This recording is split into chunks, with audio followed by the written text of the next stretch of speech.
मैं डॉक्टर ज्योति कुमारी, सहायक प्राध्यापक, राजेंद्र महाविद्यालय, स्नातकोत्तर संस्कृत विभाग।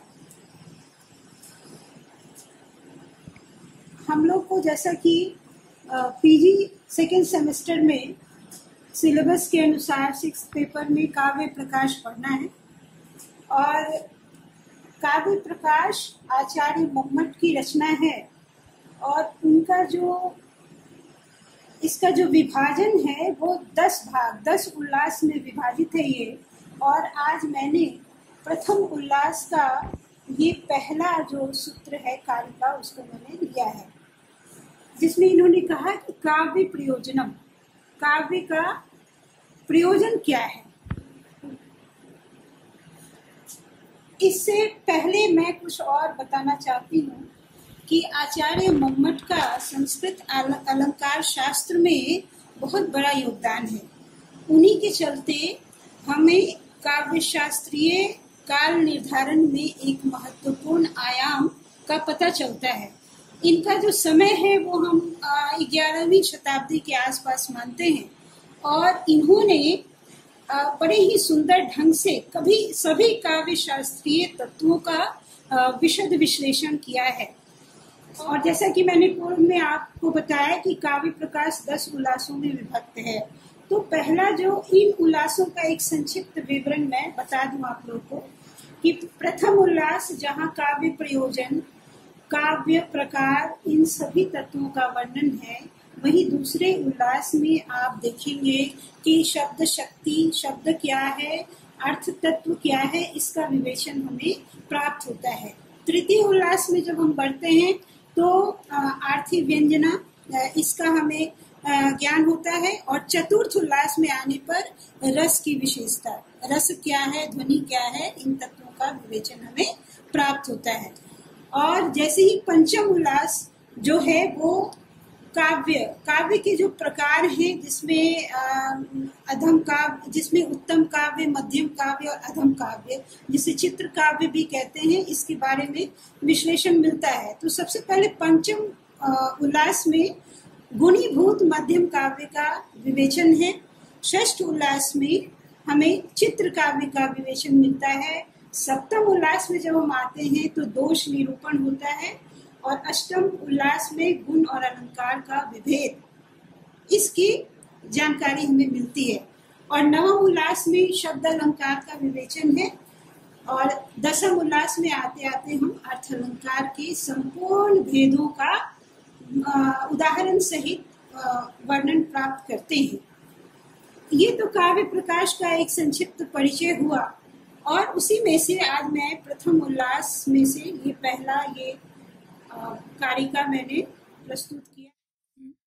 आचार्य मम्मट ने जैसा कि मंगलाचरण में ही स्पष्ट किया है, काव्य के क्या आधारभूत सिद्धांत हो सकते हैं, इसके बारे में उन्होंने आरंभ में ही स्पष्ट किया है कि नियतिकृत नियम रहिताम ह्लादैक मयीम अनन्य परतंत्राम नव रस रुचिराम निर्मितिम आदधति भारती कवे जयति।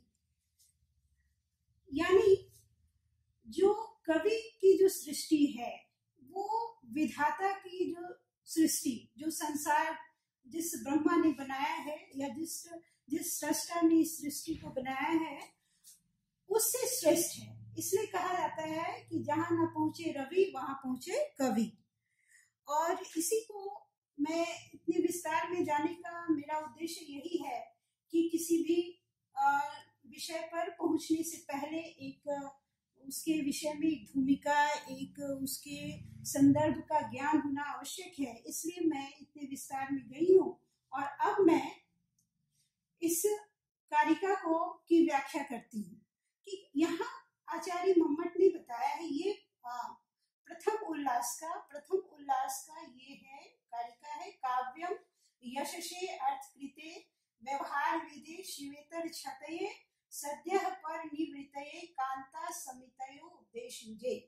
अर्थात काव्य का क्या प्रयोजन है, काव्य हम क्यों लिखते हैं। कहा गया है प्रयोजनम अनुद्देश्य मंदो अपि न प्रवर्तते, मतलब प्रयोजन अगर नहीं है तो मूर्ख भी उधर प्रवृत्त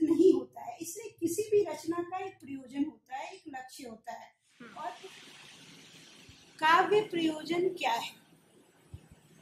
किसी भी रचना को लिखते समय उसका एक लक्ष्य होना चाहिए। वो किस हेतु से मैं लिख रही हूँ, किस हेतु से लिखा जा रहा है, इसके विषय में एक एक एक निश्चित लक्ष्य निर्धारित करना पड़ता है और उसी आधार पे काव्य का क्या प्रयोजन हो सकता है।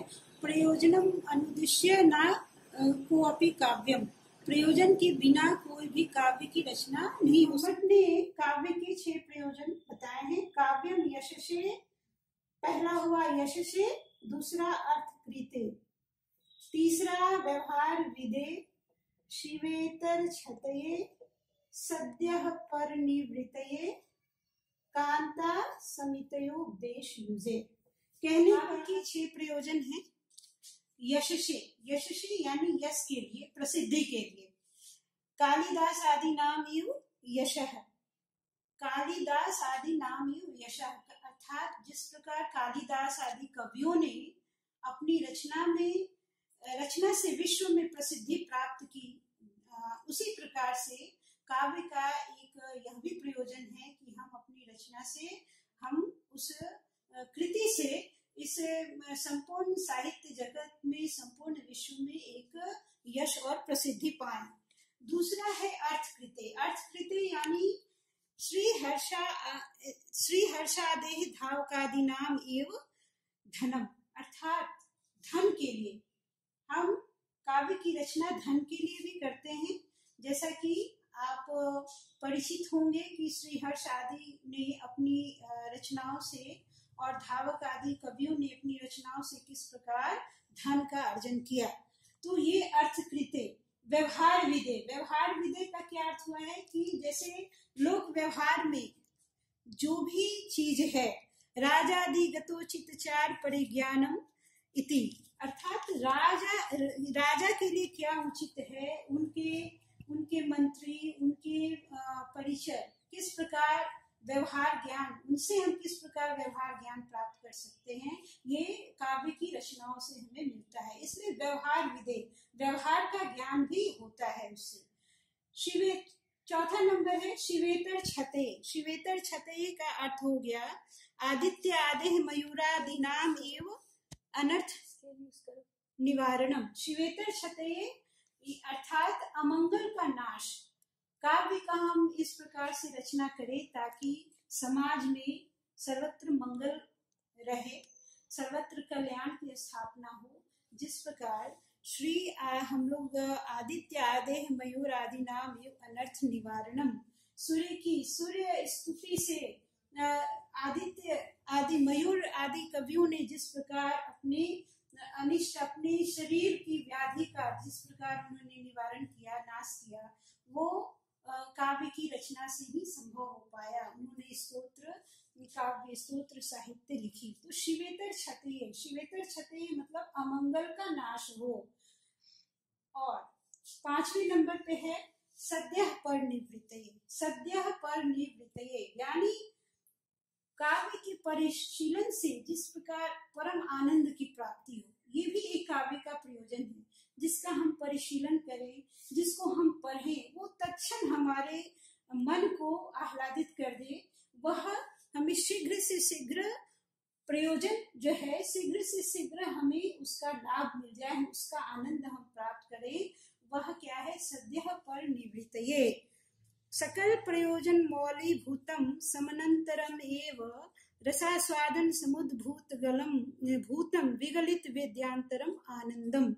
और ये समझिए जो मैंने अभी आपको कहा कि सद्यः परनिवृत्तये, सकल प्रयोजनम मौलीभूतम, ये जितने प्रयोजन हैं उसमें सबसे ये मौलिक है कि हमें परम आनंद, जहाँ ज्ञाता और ज्ञेय, साधन और साध्य सभी एक हो जाते हैं, अभिन्न हो जाते हैं। तो वो जो आनंद है, वो परमानंद है जो काव्य परिशीलन से हमें प्राप्त होता है, वह काव्य का एक मुख्य प्रयोजन है, एक मौलिक प्रयोजन है। इसलिए आचार्य मम्मट ने कहा है सकल प्रयोजन मौलीभूतम। ये जितने प्रयोजन हैं, जितने यहाँ मैंने बताया आपको 6 प्रयोजन, उसमें ये मौलिक है जो हमें परम आनंद की प्राप्ति करवाता है। और अंतिम है कांता संहितयो उपदेश युजे। जो कांता संहितयो उपदेश युजे, काव्य जो है वो मनोहारी रचना होनी चाहिए। काव्य के परिशीलन से हमें कांता के सामान जो आनंद, जो लावण्य की प्राप्ति हो, वो बहुत जरूरी है। इसलिए कांता संहितयो उपदेश युजे। अब यहाँ एक चीज हम बताना चाहते हैं कि कांता संहित उपदेश युजे, यहाँ एक बीच में हम आचार्य मम्मट ने स्पष्ट किया है कि शब्द को उन्होंने 3 भागों में विभाजित किया है। एक होता है शब्द प्रधान, काव्य जो है वो एक शब्द प्रधान होती है। दूसरा है सुहृत प्रधान, और तीसरा होता है कांता संहित प्रधान। सुहृत संहित क्या है? जैसे हम अभी मैंने बताया आपको, जैसे शब्द प्रधान जो प्रभु संहित काव्य हुआ, जिसमें शब्द की प्रधानता होती है, उसमें ये हम कह सकते हैं कि एक गुरु के समान, गुरु जिस प्रकार आज्ञा देता है कि नहीं, और हम उस आज्ञा को शिरोधार्य करके उचित अनुचित कुछ भी ऐसा तर्क ना करते हुए उस आज्ञा को मानते हैं, वैसे ही शब्द प्रधान जो होता है, शब्द प्रधान शब्द सम्मित जो काव्य है, वो हमारे एक प्रकार है काव्य का, जिसमें वेद आदि ग्रंथ जो आते हैं। और जब हम सुहृत सम्मित कहते हैं तो सुहृत सम्मित का अर्थ हो गया है अर्थ तात्पर्यवत पुराण आदि इतिहासेभ्यश्च।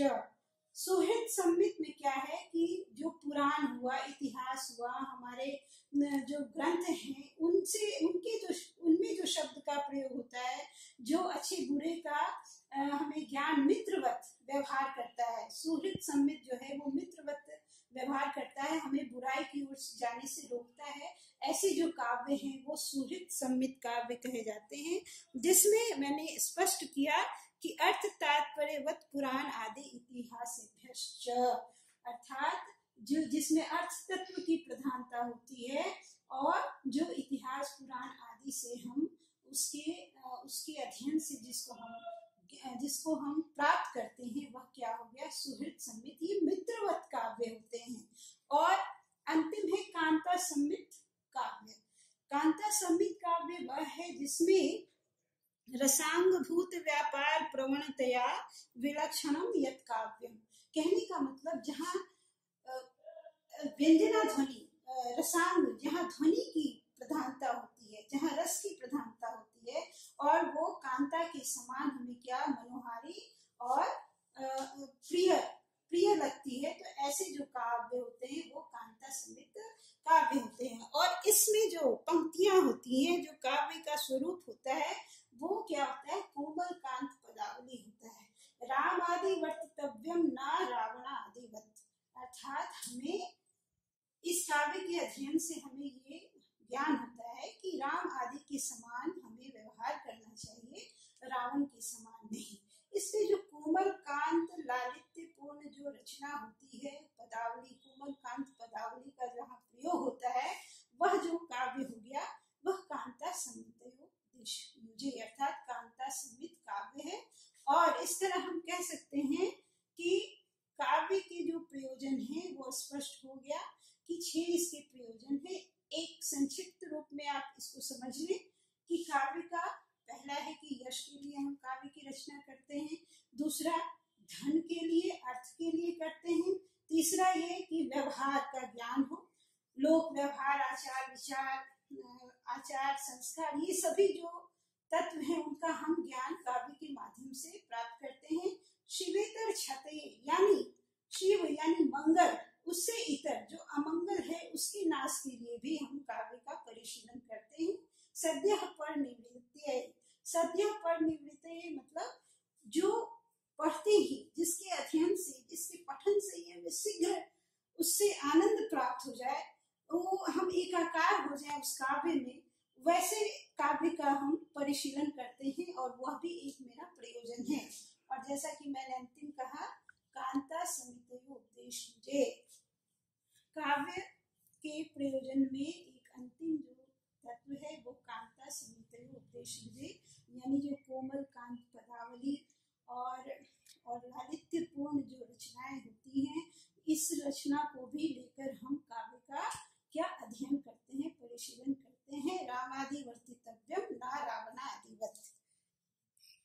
प्रकार मैंने आपको एक सामान्य परिचय ये बताया कि काव्य प्रयोजन 6 तत्व हैं, और आज बस इतना ही रहने देते हैं। अगले क्लास में मैं इन सभी शब्दों का विस्तार पूर्वक विश्लेषण करूंगी, और इसके लिए एक विशेष आपको ज्ञान प्राप्त होगा कि यशसे का क्या व्याख्या है, अर्थकृति का किस तरह से हम व्याख्या कर सकते हैं, व्यवहार विधेय में क्या कहा गया है, शिवेतर छते, इसका एक विशेष और व्यापक रूप से मैं इसका विश्लेषण अगले क्लास में मैं बताऊंगी।